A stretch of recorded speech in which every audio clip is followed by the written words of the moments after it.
Someone may say, if you're Sikh, if you're spiritual, can you be rich? So even on that point then about Sukh, because our Guru had a lot of pleasures in that respect, right? In terms of food, wealth, gold. And people would come and look at the Guru and think that, look, you're meant to be very spiritual. We have all these nice items. So we're not here saying to someone that you have to go and live in the jungles or you have to sell all your nice items and you got to live a life where you have nothing, right? That's not the point here. Someone may say, if you're Sikh, if you're spiritual, can you be rich? Yeah, you can be rich. You can be poor. It doesn't matter, right? Because that depends on your qadam. You come into this life and you may come as a very rich person and have a great business and have a lot of money. Or you may just be a normal, have enough money to get by, or may not have much money. But this is where it gets interesting, right?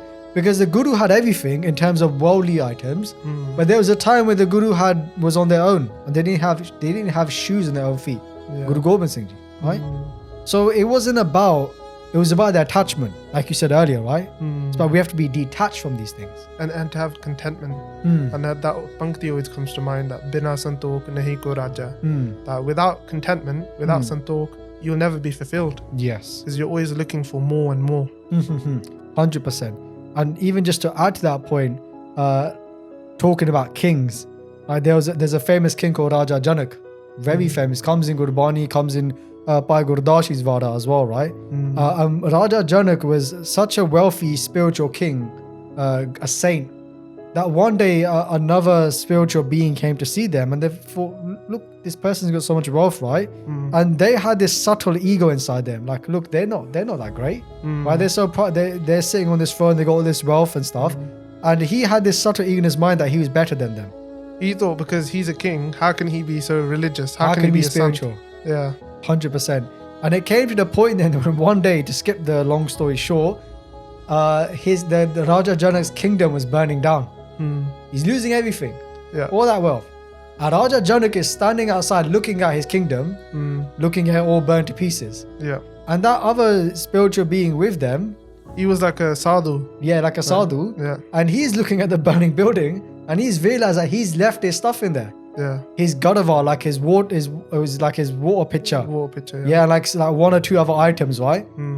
So the king has lost all his gold, he's lost his mansion, stuff that is priceless. And this other sadhu is worried because he's got his little water pitcher that he needs to fill his water up with, right?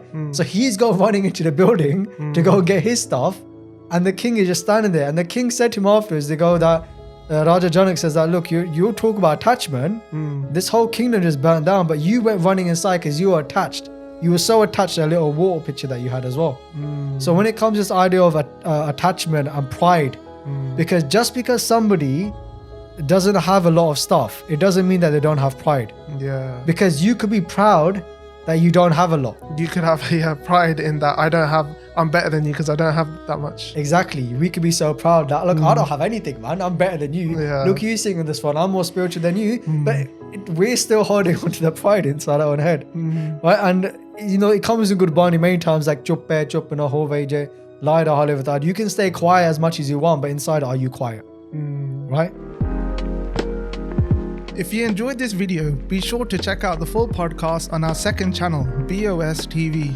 And don't forget to like, share and subscribe. Let's get it to 10k subs.